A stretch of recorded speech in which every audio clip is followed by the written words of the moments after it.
Oh no.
The city is filthy. The night sky pours down rain like it has a personal grudge.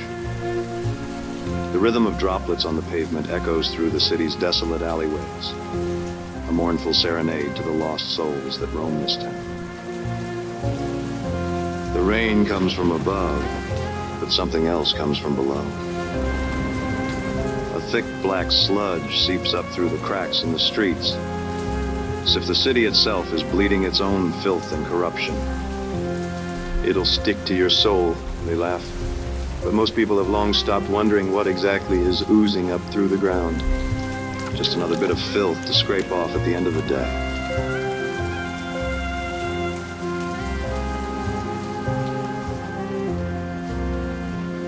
That's me. Cliff Spanner, private investigator. Got a mystery you need to unravel? I'm your guy. At least I used to be.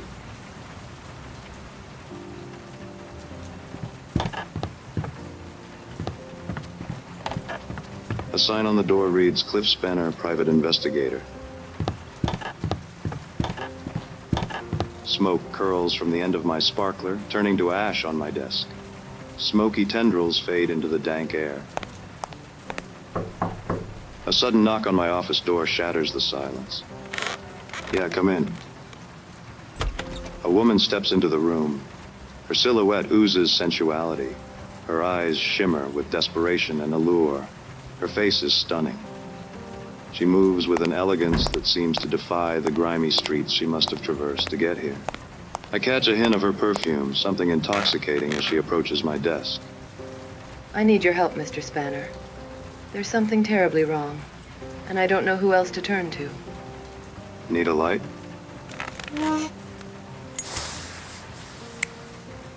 I thought you'd never ask. What seems to be the problem, Miss, Call me Effie. All right, Effie, what brings you? It's my brother, Rusty Blackwood. He's disappeared, and I fear the worst. Blackwood. That name is familiar. Effigail and Rustwick Blackwood, right? You and your brother are heirs to the vast Blackwood oil company that powers the whole city. Tell me everything, Miss Blackwood. I thought I told you to call me Effie. My brother, Rusty. You see, he fell in with some sort of environmental activist. Some floozy named Misty. Misty. She filled his head with all manner of nonsense. She convinced him that the Blackwood Oil Company wrecked the city, polluted it, and that it was built upon the backs of exploited workers and a damaged environment. Can you imagine? This city would be pitch black without my family's energy. That's when I started noticing changes around the office. Incomplete reports, mysterious memos, strange phone calls at all hours. I tried to brush it off as simple negligence, but, oh, Cliff, I have begun to suspect that my brother is secretly working with Sunshine Power. Sunshine Power. They're that new energy company. Harnessing the sun's rays for cheap, clean power, right? They must be a pretty big competitor for your oil business, aren't they? Well, that's just it, Cliff. With Rusty in bed with the competitor, in bed with Misty, in bed with Sunshine Power, I fear he planned to bring down the Blackwood Oil Company. You think your brother would destroy your family legacy? At first, I couldn't believe it. We're family. But the heart wants what the heart wants, Cliff. The heart can lead a man down the darkest alleyways. And your father? Does he know about this? My father is a powerful man, Mr. Spanner. The sole owner of Blackwood Oil. There's nothing that goes on in the company he doesn't know about. And if Rusty defected to a rival green energy upstart... Oh, Cliffy, you don't think... I don't think... What? You don't think that my father would, in his displeasure, that he would have hurt my brother, do you? I can't say, Miss Blackwood, Effie. Whatever happened to my brother, Cliff, I need to know the truth, no matter how painful. I'll find your brother, Effie. The truth has a way of revealing itself, even in the darkest corners. Thank you, Mr. Spanner.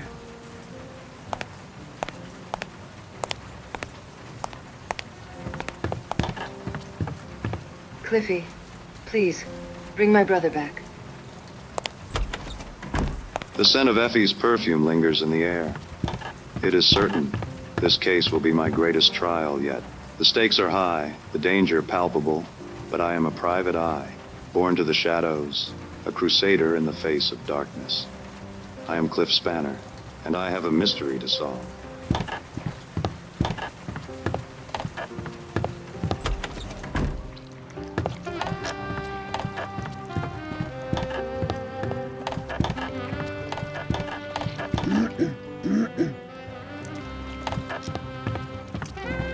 The cleaner mops the floor.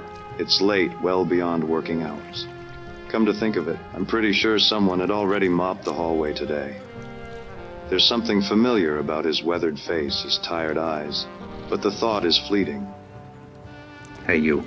Someone left a box for you outside. I nod and continue on. Tonight, my mind belongs to Effie and Effie alone.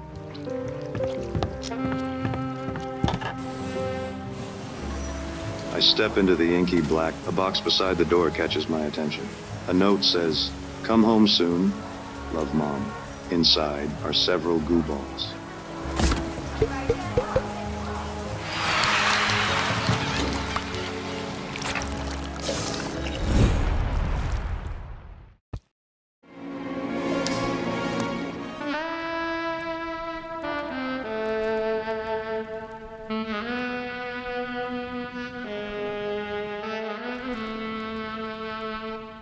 I make my way to a dingy bar called the Sour Note, a haven for those seeking solace from their troubled lives. I'd gotten a tip that Rusty Blackwood, the man I'd been hired to find, has a taste for this joint.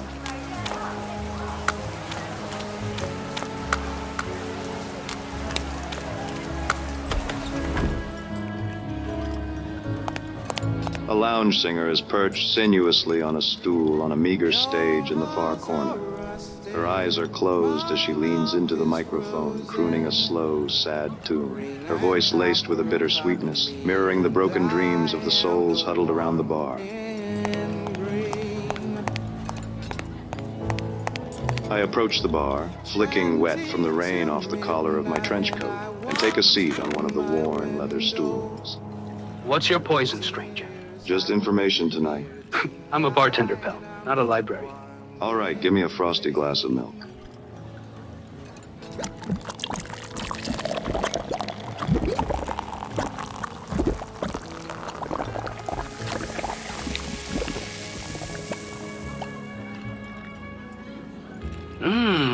Look at that froth. Say, ever have a man named Rusty Blackwood stop in here for a frothy cup? I've got a photo of him here. He's got a name I do not know, but yeah, I've seen him. You'll want to talk to Misty. Misty, who is she and where can I find her? Just turn around. She sings for you now.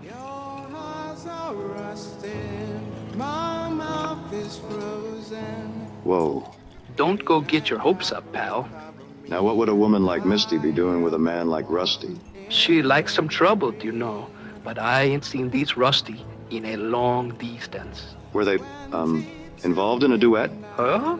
Were Rusty and Misty both riding side saddle on the same steed?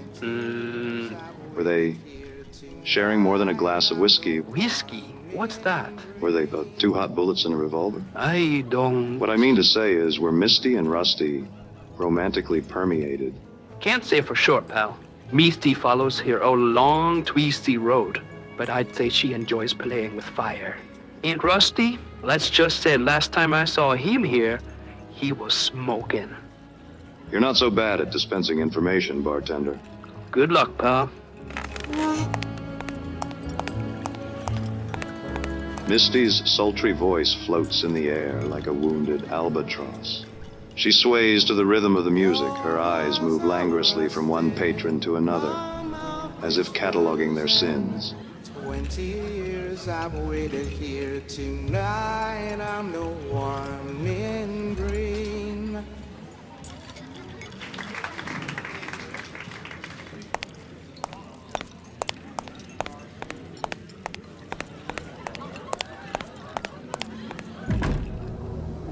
Say, that was a fine performance, Misty. You possess a heavenly voice of velvet. My name is Cliff Spanner, private detective. Do you know why I'm here? I'm hoping you can help me out. I'm looking for someone. I understand you're acquainted with someone named Rusty Blackwood. He's not been seen in a while, and I'm hoping you can tell me where he might have gone. For a woman with such a beautiful voice, you sure are spare on words, aren't you, Misty? A real laconic crusader.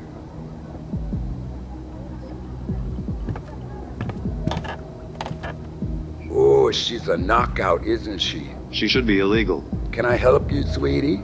Did you enjoy yourself? Thank you, but I'm asking some questions of Misty here.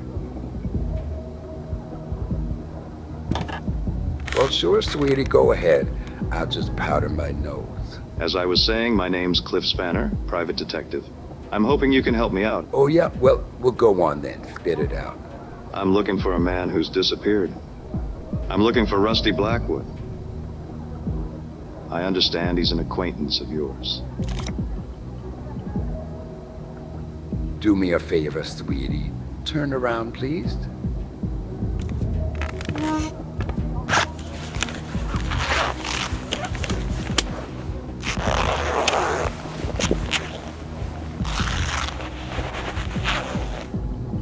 Cliffy Cupcake, you can turn around again. Misty, there was a nice man here. He must have run off. Oh, you know how men are, Cliff. You think they're one thing, and then they're another. So about Rusty Blackwood. Ooh, Rusky, he was a promising one. Tell me more, Misty. Were you using Rusty to get to his family's Blackwood Oil Company? Well, you know Blackwood Oil. You know what they do to this city, don't you? They poison it with their oil. The air is thick. Even the ground is bleeding. I tried to show Rusty the truth, but... You thought you'd convince Rusty to destroy his own family business? Yeah, Rusty. A little dim, but he was cute. I thought he was interested in cleaning up this city, in doing something about this rotten family oil business. And he was, for a while. But he changed. He was lured by another light in the dark. Where'd he wander off to? Look, since Rescue's a pal, I'll throw you a bone. But you ain't heard it from me, understand? If that's what it takes. I might have an idea who he's been hanging around with. Yeah? Who?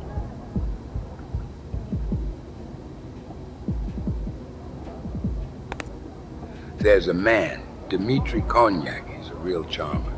A gentleman of the night, a distant mountain of ill repute. You catch me? I think I know the type. The city is lousy with characters. Most of them shady. Watch yourself, Spanner. Dmitri is more than you probably expect.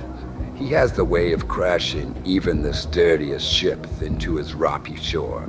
He has the way of getting what he wants, even from tough nuts like you. What would he want from... Just find Dmitri Konyak. You'll understand. He's usually on the last train out of the city, the midnight steamliner. If you leave now, you still have time to catch him tonight, if you hurry. What makes you think he'll talk to me? Well, he won't, not with that attitude. Look at you all dressed up like a private dick. Just doing my job, ma'am. Oh, 3D, you're just a fool in drag. But so is everyone you've ever met. Anything else you need to tell me about Dmitri Konyak? You're gonna need something to loosen his tongue.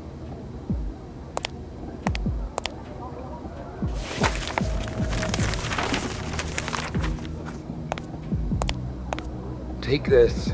I have a feeling it'll make Dmitri talk. It's best I'm not hanging on to this anyway. It's been a pleasure, Miss D. Just be careful, Spanner. Now, scuttle lost, sweetie. I need to go get ready for my next set.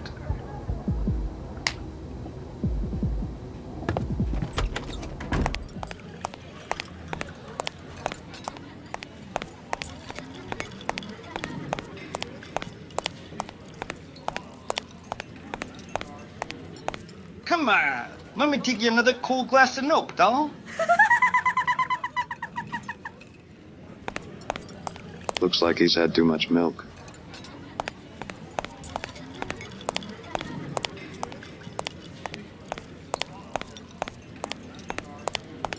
Good luck out there, pal. I need answers about Rusty Blackwood. And this guy, Cognac, might hold the key. I gotta get to the train station. The echo of Misty's voice trails behind me, mingling with the distant wail of the city. The night is young, and I am not. I see a sad sack in a city cleaner uniform sweeping wet sludge from the sidewalk into the gutter. He turns away from me as I pass, but is this the same guy who was mopping the hallway outside my office? No way, couldn't be. What's your name, friend? Just a guy looking after this dump. Hey, I think you dropped these.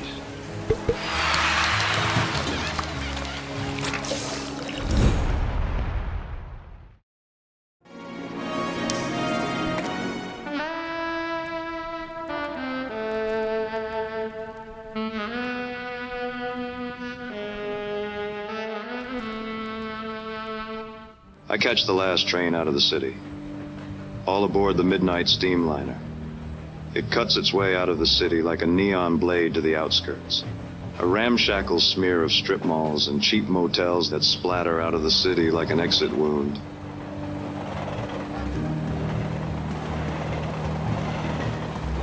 I can't shake the feeling I'm being tailed, that someone is watching me.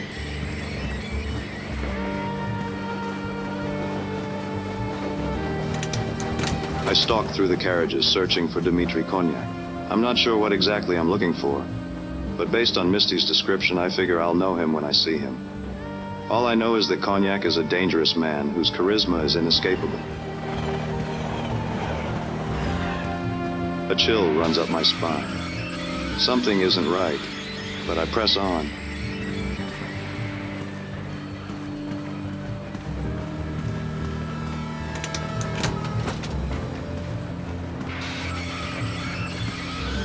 This must be him. Dmitri is a hard man to miss. He's sitting in a dimly lit booth, accompanied by a stunning woman who looks me up and down as I approach. Well, go on then. Don't just monologue to yourself. Now let's hear what's grappling around in that pretty little head. Dmitri is a large man, robust, spilling out of his seat, a relic from a time when indulgence was a luxury. His substantial girth, once a symbol of opulence, now hints at the sins he must have savored. The man is immaculately groomed, his mustache adding a touch of rugged sophistication. Well, thanks. I enjoy my sophisticated mustache, too. I knew my monologuing would get me in trouble one day. Finally, something interesting is about to happen. Come sit with me, Hanson. Let's wait for it together. What's going to happen? Come sink your teeth into a buttered roll. Cognac's voice, a resonant basso profundo, was the sturdiest thing on this rickety train. The secret to the perfect piece of cake is carefully slicing it to just the perfect size. Enormous. You look tired. Has it been a long night? I'm looking for someone. You've been talking to Misty. How do you know? Did she call you? Do you see a telephone?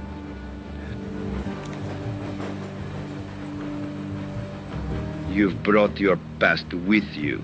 Every line under those cute little vodka bottle glasses.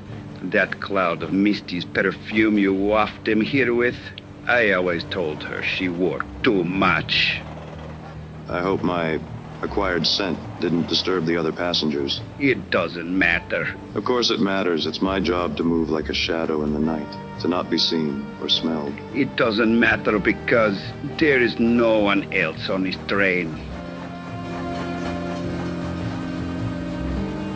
Of course there are, Cognac. I talked to lots of passengers in the carriages before you. Ghosts.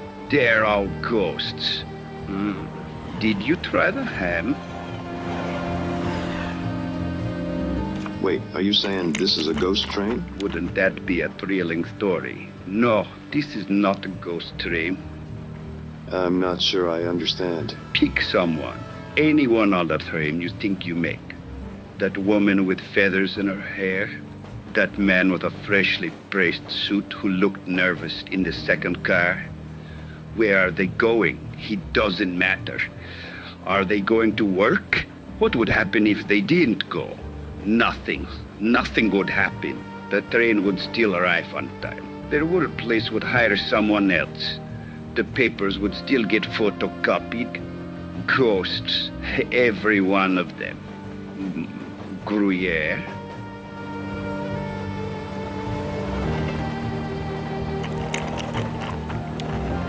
Dimitri, how long have you been riding this train? Maybe I've been on this train for 200,000 years. Or maybe I didn't exist until you trotted through that door over there. The more interesting question is, how long am I going to be here? Well, the end of the line is coming soon. What is it you really want to ask? And you simply must try the salami.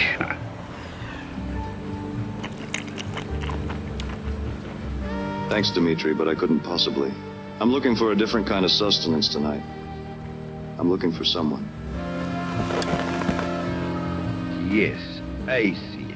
Quality sustenance comes at a price. Misty asked me to give this to you. And what did you say your name was? Spanner. Cliff Spanner, private detective. You seem to have captured my attention, Mr. Spanner. How may I help you? Rusty Blackwood, heir to the Blackwood Oil Company, is missing.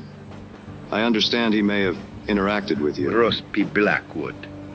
The poor fool got tangled up in something stickier than he could handle. He stumbled onto some secrets, dangerous ones. Tell me everything, Cognac. Spare no detail. Rosby had evidence. Documents that could bring a whole charade crashing down. Charade? What charade? How did you...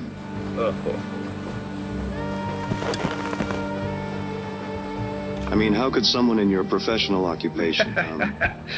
My occupation opens a lot of entrances, Mr. Spanner. My real business is secrets. I need more, Cognac. So do I.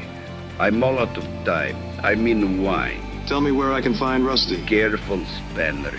This isn't my first case, Cognac. Tell me where I can find Rusty Your Blackwood. entire life has led to this very moment sitting across from you right now. We're running out of time. To find the man you're looking for. To find Rusty Blackwood. Here's exactly what you need to know. Dimitri! Cognac. Cognac, stay with me. I need to know. Sunshine, Spanner. You need to find the sunshine. Take practice.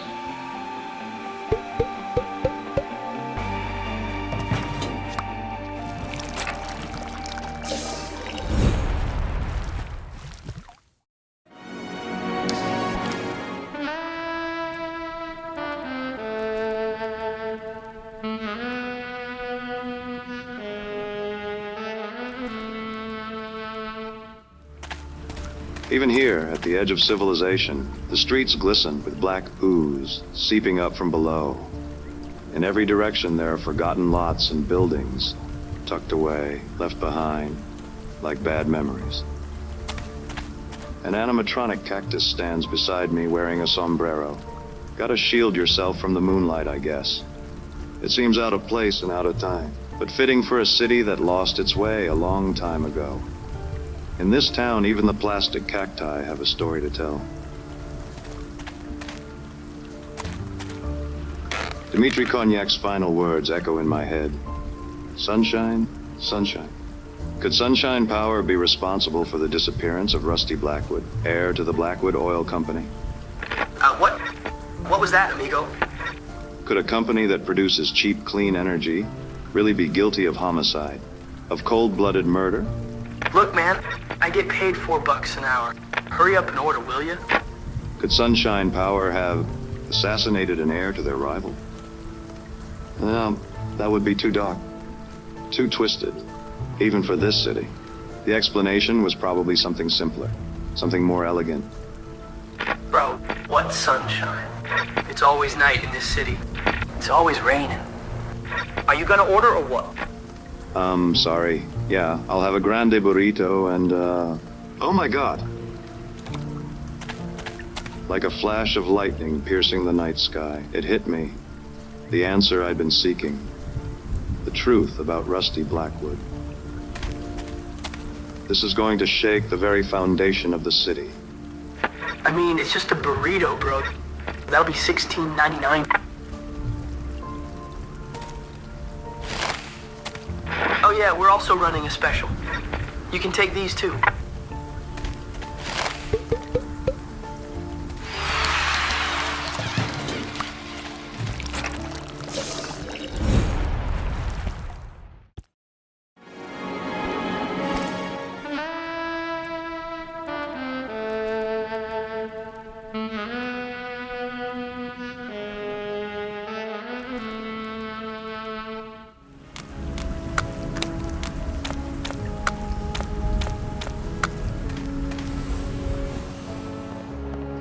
As I step into the opulent lobby of Sunshine Power's headquarters, a sense of unease washes over me. Rows of potted plants stretch their leaves toward brilliant lights.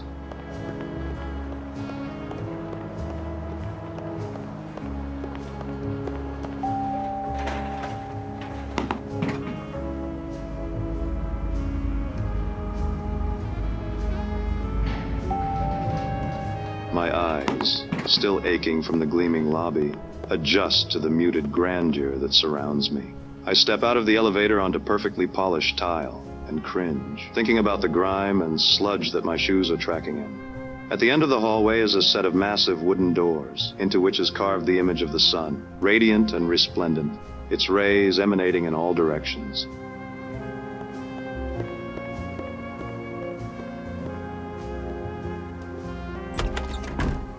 I step into a palatial penthouse suite. A bank of towering windows look down over the twinkling lights of the city.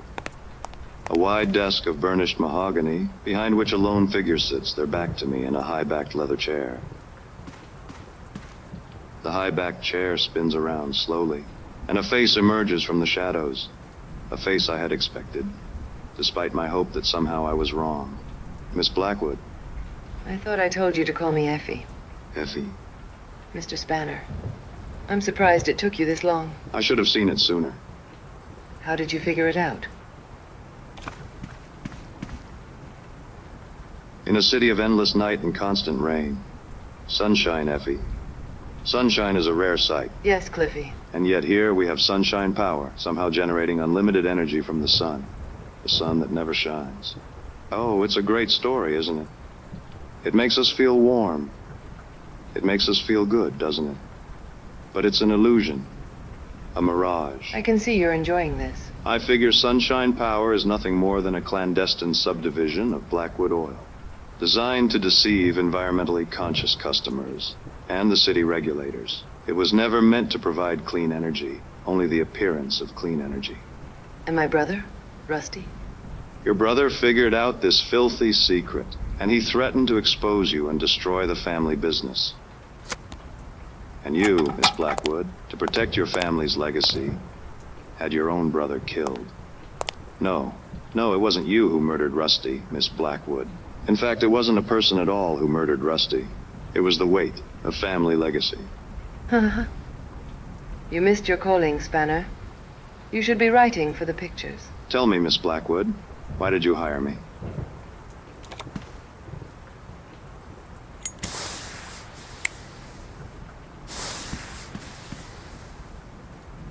What can I say? I was in the neighborhood and I needed a light.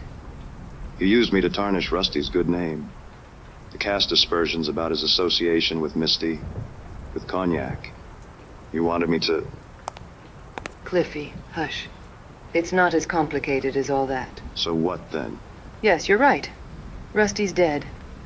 I had him pushed into a vat of oil, pulverized, turned into a few kilowatt hours of energy, and fed back to the city. It was the most he'd ever contributed to anything, really. Why? Because he found you out? The truth is, Cliffy, there's only one thing I didn't expect. That I would... Okay, guys. It's time to clean up. Can I help you, sir? You're not supposed to be up...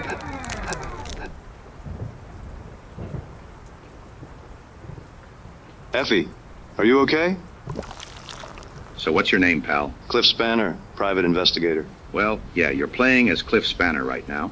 Good work, by the way. It's one of the less common endings. Usually the private eye doesn't make it out of the lounge. Too many distractions. Listen, buddy, what's going on here? What happened to Miss Blackwood? Right, Miss Blackwood. You know how these things go. This is where she confesses.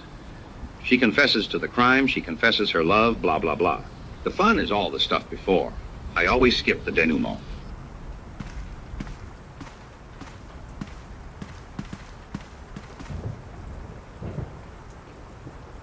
What are you talking about? Take a look out there, Cliffy.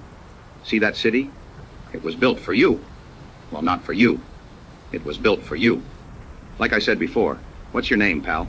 I already told you. I'm Cliff Spanner, private investigator. Yeah, the private eye is always a little thick. Hang on. Let's force quit this scenario.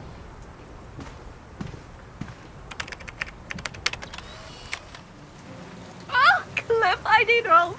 You see, it's my fourth husband. He's missing. Cliff, won't you please help me, please? Dang it. Hang on. Our credit card machine isn't working, so you'll need to download the app. Bah! Wrong again. God, help me.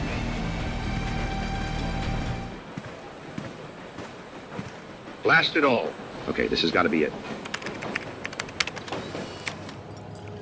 Now we're talking.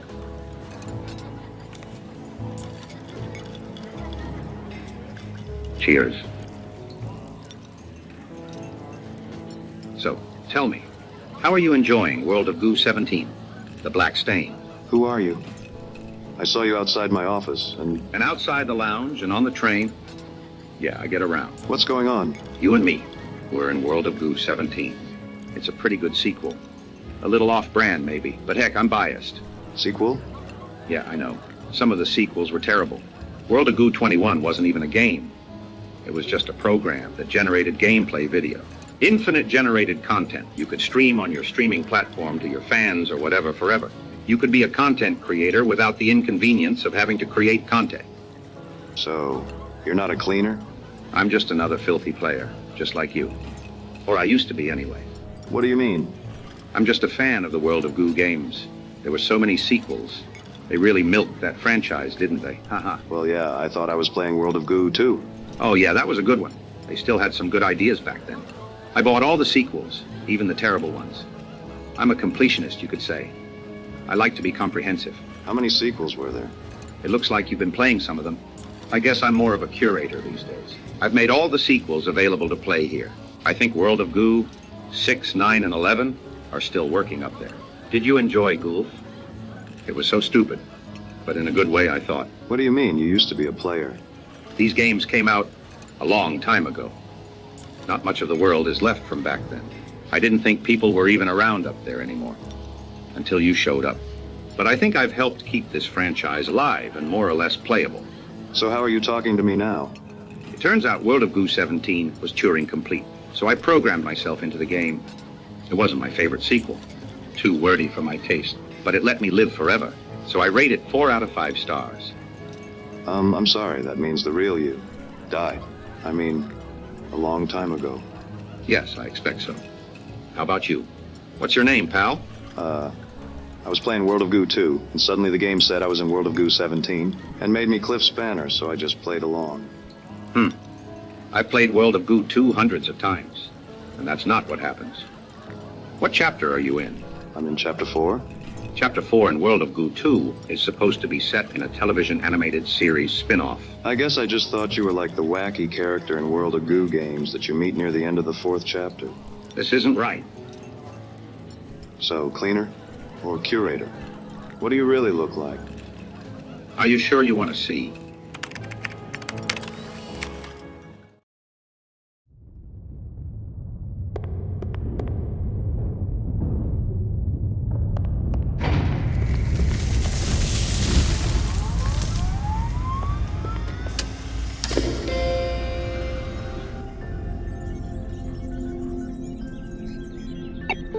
I'm glad you visited. It must be lonely here, spending eternity inside the 17th sequel.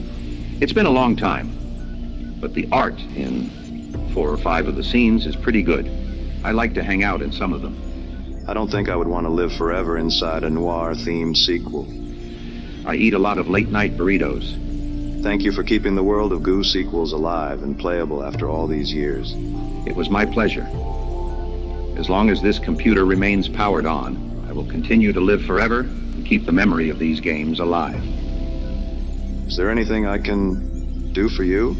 Well, maybe there is one thing. Sure, what is it? Well, I made some World of Goo fan fiction levels, but nobody has ever played them. Do you want to play one? Sure. Oh, great. I hope you like them. Just walk that way.